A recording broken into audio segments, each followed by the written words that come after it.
judgment of our lawyers that we were now at a point where there was significant litigation risk and we could end up costing ourselves billions of dollars. That President Obama from a few weeks ago justifying the money sent to Iran. Now comes word that the administration they didn't negotiate with terrorists; they leveraged with terrorists, I guess. Shoshana Walsh, the political director with ABC News. Good morning, Shoshana Walsh. Hi, how are you? It's been really just a few hours since yesterday on the campaign trail, and there's already been so much news. First, let's start with that. It's not taxpayer funds, which I've heard some congressmen say, but it sounds like this is the next investigation coming out of the House of Representatives. It does, and there is, a lot of anger around it. The White House actually is saying that they're kind of sticking by their story, but I think you're right. I don't think that this will be going anywhere anytime soon. Yeah. All right. That's one. Let's start with Donald Trump, whose new team is already busy at work, and dare I say it, made a speech yesterday, and he sounded presidential. Right. I mean, new campaign, and then the next day, Donald Trump has said something we haven't heard once out of his mouth the entire campaign. He says that he's sorry. He expresses regret from some of the more insulting or outrageous things he said over the last year, and he even said that he's especially sorry for the things that he said that may have hurt people. For a regular person, this may not sound so extraordinary, but for a politician and for Donald Trump, this is big news.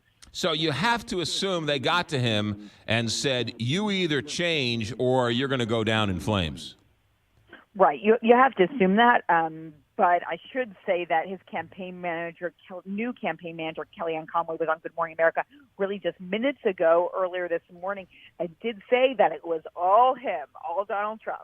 Well, of course, that's that, if you will. Of course, she can't take credit. She's not the candidate. Hillary Clinton has gotten very good at trolling Donald Trump. Now she's trolling him on his tax returns. Absolutely. So, this story is not going anywhere. Donald Trump says he's not releasing his tax returns until he's done with this audit. Of course, we know that candidates can release their tax returns if they're under audit. Richard Nixon did it. There's no stopping them. And Hillary Clinton's going hard on this issue, releasing an television ad out this week that will run in those battleground states and on cable. That is really kind of trying to force him into releasing those tax returns.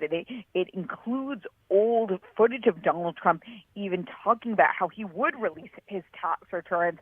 But truthfully, I don't think that we're going to see those tax returns. We have 80-some days left. I don't think we're going to get our eyes on them. Yeah, I no. could be wrong, but I don't think well, so. she's making a story out of it. But none better than Mark Sanford, congressman from South Carolina, Republican, who came out, who told Donald Trump to release his tax returns. So. Right. So in the New York Times, this was really surprising to me. He writes an op-ed, Mark Sanford, Republican congressman, as you said, from South Carolina, conservative guy, writes a op-ed calling on Trump to release his tax returns and saying if he doesn't, he may withdraw his support.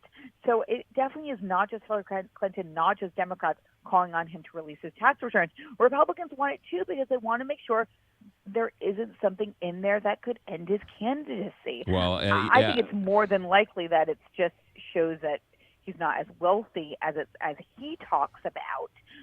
But there could be so much more in there. Well, and 4 years from now, when the next Democrat runs and they don't release their tax returns, they're going to make hay out of it. And so you can't make hay out of the one if you were defending your guy. So that's the world of politics. Shoshana Walsh, ABC News, Deputy Political Director. 7 more things happened while you were talking to us, so go find out. And I better go catch up. We'll talk to you later. Have a good weekend. Thanks. Bye. You too. Bye. 7:42, Big 550.